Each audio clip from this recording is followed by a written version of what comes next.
صار موقف محرج في هذا. كنت في الحج، دخلت إحدى الحملات ألقيت عليهم محاضرة. تدري في الحج يصير عندك يعني يوم 10 بس اللي هو يوم العيد، ويوم 11 هو اللي تقدر تلقي فيه محاضرات الحملات. يوم 12 يبدأ الناس يمشون، فتضطر أحيانا في اليوم الواحد ما تقدر تعطي المحاضرات بعد الصلوات، لا بين العصر والمغرب يصير عندك أحيانا 5 حملات.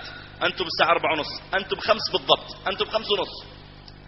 فألقيت محاضرة في حملة وطالع بسرعة بروح الحملة الثانية، وأنا نازل معي البشت، أفسخ البشت بسرعة وأصفته وأتلطم بشماغي وأربط الثوب وأركب دباب. واحد من الشباب معه دباب وينقلني بسرعة بين الحملات، فأنا أطق اللطمة ما يعرفوني الناس. لما أوصل الحملة الثانية أصلح الشماغ والبس البشت وأصير شيخ وأدخل. وأنا نازل يوم فسخت البشت ولفيت وربطت ربطت الثوب وبديت بحط اللطمة، والتفت إلا في ولاد صغير عمره يمكن 13 ومعه سيجارة متخبي كذا قاعد يدخن. يا حليلك. قلت له يا ولدي، قال الشيخ. قلت يا ولدي الدخان ما يصلح، يا ولدي حرام عليك، وأنت يعني في الحج وما يصلح. يلا عطني البكت. طبعا هو رمى السيجارة، قلت عطني البكت. قال لا، وطلع كان معي دهن عود طيب، قلت خذ الطيب وعطني البكت. أخذ الطيب وعطاني البكت. خذت البكت وحطيته، ما أدري وين أوديه، ما في زبالة قريبة ولا في وقت أقوم أقطع السجاير، وخفت أرميه على الأرض يجي واحد ثاني يقول هذا رزق ساقه الله إليه ويأخذه بعد، وأصير بكحله وعميته. فما في مجال إلا حط البكت في مخباتي. قلت حط مخباتك وبتلقى لك زبالة قدام ورمي فيها. حطيتها في جيبتي ومشيت. طقيت اللطمة وربطت الثوب وركبت حج للحج حملة الإحسان ما أدري الإتقان، وبسرعة ويا حج يا حاج حج. وصلنا هناك إلا الناس ينتظروني، يلبق قبل شوي هو حتى ما يشوفوني على الدباب، فيلبق قبل أفك الثوب وأصلح الشماغ وأضبط المرزام وألبس البشت وأجيهم. فجيت والبكت في مخباتي نسيت.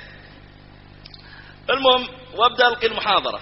في أثناء المحاضرة قلت لهم ويجب على الإنسان بعد الحج أن يتغير. الحج المبرور هو أن يكون حالك متغير بعد الحج، يتغير كل شيء فيك، يتغير أسلوبك، يتغير أخلاقك، يتغير صلاتك، بل حتى نغمة جوالك لازم تتغير.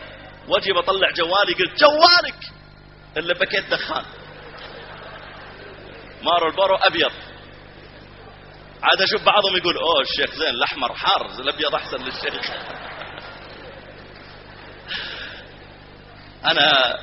أنا ما انتبهت إلا والبكت كذا. بعدين وش تسوي؟ ما في مجال ترميه، ما في مجال ترجعه، خلاص انفضحت وكاميرات تصور. وأنا أتلمس له والله ما هو بجوال هذا اللي بكت. حطيته قلت قسما بالله ما أدخن، والله العظيم إني عمري ما دخنت، علي الطلاق 3، والله عمري ما دخنت وعمري ما حطيته في فمي، وأنا إنسان شريف. ما اقتنعوا، يعني برضو تحلف لين بكرة دخان هذا ما هو بلعب. هذا ما هو علاجهم وش دواهم هذولا؟ فقلت لهم لكن بعطيكم القصة، اتركوا المحاضرة على جنب وخذوا القصة. فأعطيتهم قصة الوليد الصغير هذا اللي كان يدخن. قلت يا جماعة أنا أخذت البكت من ما أدري وين أوديه، ما في زبالة قريبة، وصعب أعطيه واحد من الحجاج يقولون والله الشيخ قاعد جزاه الله خير يوزع دخان على الحجاج، الناس يوزعون أشرطة ومصاحف وأنا أوزع دخان. فما في مجال، حطيته في مخباتي ونزلت إلا ربعكم يستقبلوني، ما في مجال. فوالله العظيم هذا اللي حصل. فقام واحد وطلع بكيتين من جيبه قال يا شيخ والله هذه توبة من الدخان، حطها على الطاولة. قلت في نفسي زين صار عندي 3 بكيتات. زين.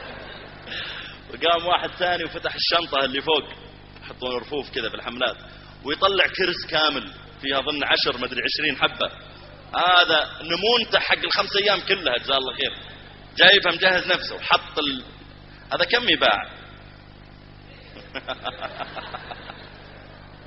زين ويحطه عندي، قال هذا توبة من الدخان.